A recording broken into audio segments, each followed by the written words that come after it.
সফলতার মুখ দেখেছে।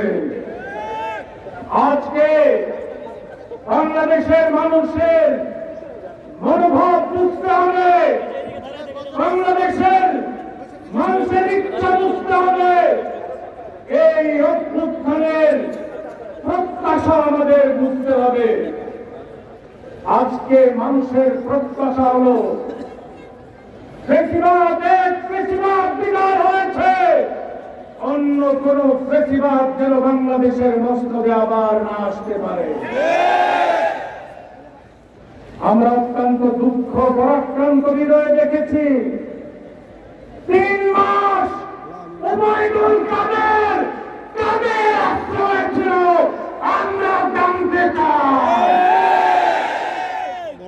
আমরা শুনতে পাই বিরোধী দলে যারা 15 বছর বিরোধী দল ছিল, যারা আজকে স্বপ্ন দেখছে বাংলাদেশের ক্ষমতায় যাওয়ার জন্য, তাদের বাড়ি ঘরে ফেসিবাদের মন্ত্রী এমপি এবং তাদের দূষররা আশ্রয় নিয়েছে।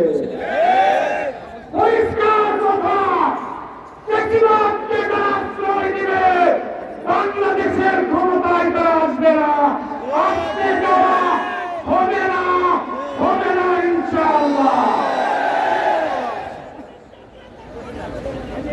আজকে প্রশাসনে শেখ হাসিনার দূষররা প্রশাসনে আছে, তারা বিভিন্ন ভাবে দেশকে অস্থিতিশীল করার জন্য ষড়যন্ত্র করে যাচ্ছে।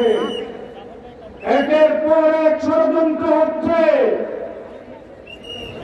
এই গত 2 দিন আগে, গতকালকে সচিবালয়ে আগুন কিভাবে লেগেছে এটা আমরা জানতে চাই। সচিবালয়ে শেখ হাসিনার দূষর রয়েছে।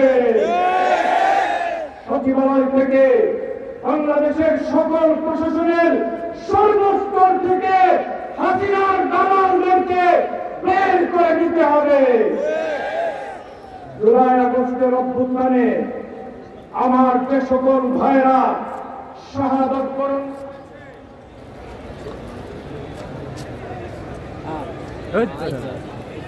কথা বলতে ভাই বন্ধ